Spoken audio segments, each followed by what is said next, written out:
This is the year of 2021. We are in the year of the future. Flying cars erect from the ground and drifting above the sky. Artificial intelligence elevates the quality of life. Mankind is free from worries and diseases.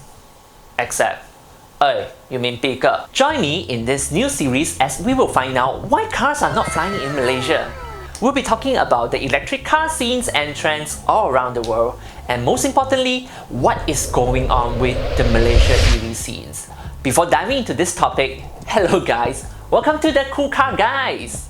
I am Kelvin. We've talked about cars and its features in the past. Well, this time let's talk about EV trends. Not because it is cool, it is also important as it defines the new direction of future mobility. Right off the bat, last month, the Malaysia Green Technology and Climate Change Centre, previously known as greentech, has announced the Low Carbon Mobility Footprint Blueprint. Basically, think of it as the same idea as the NAP, the National Automotive Policy, that is announced every year by our Prime Minister. This initiative lays out plans to prepare Malaysia to kick off the electric car adoption. In short, how the government can make money out of selling cars to us. In this blueprint, it was announced that 10,000 units of completely built up or known as CBU electric cars will be given tax-free by stages, starting with 100% tax exemption being given until 2022 and partial tax exemption as the year goes by.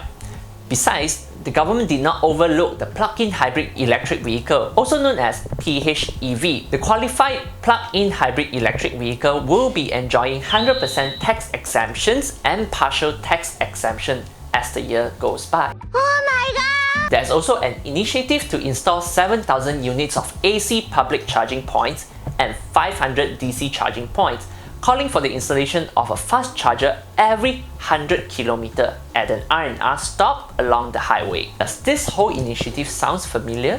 While looking back at NAP 2020, we have heard Tun Mahathir introducing a similar initiative focusing on developing mobility as a service, Industry 4.0, and autonomous connected vehicle development. Well, these are my 2 cents to this whole initiative. It is so easy to sell a big idea, but where exactly is a solid workaround? The question we should ask are, which car makers are going to be the first to roll out affordable electric cars? Will Tesla ever come into Malaysia? Will there be any other China electric car as an option? And how much exactly it will cost us? Let me address the white elephant in the room.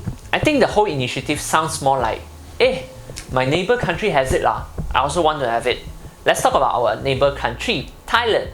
The On Iron, it could also known as Onion Mobility, launched an electric tuk-tuk to address the country air pollution and to provide job opportunities. Haupcar, pioneering EV car sharing in Thailand. Now they are kickstarting their first electric car sharing at their local hospital, offering free to use for 3 months for the hospital nurses and doctors. Our neighbour country, Singapore, is planning to phase out ICE by 2040 to reduce carbon emissions. Indonesia is planning to begin mass production of their electric car by 2025, and they want to become the first manufacturing centre for battery-powered vehicles in Southeast Asia. Do you notice what we have missed out on the whole EV initiative here in Malaysia? A purpose. We simply do not just kick off an initiative without a purpose. As far as my concern, the traffic situation in major cities are getting worse day by day, and this could be one of the biggest problems that we need to address and solve at the moment.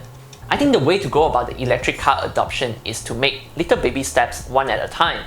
As far as I know, we Malaysians, we are not good at handling changes. Well, come on, how long has it took us to practice reuse, reduce and recycle initiative?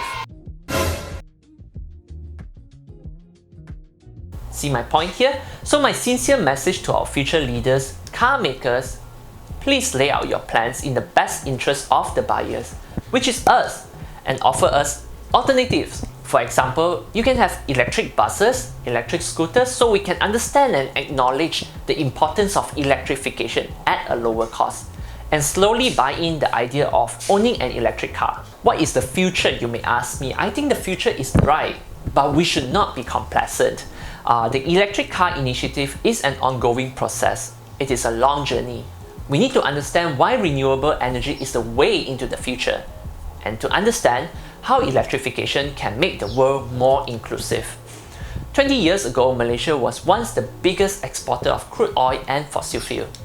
It is inevitably hard for them to jump out of the business and do something so revolutionary that it will eventually kill its main source of income. But as I say, making baby steps one at a time, I believe we will get there soon. If you like more content about electric car, show me a little support by subscribing to this channel. Don't forget to share it with your cool car friends. Until then, see you in the next video. Bye!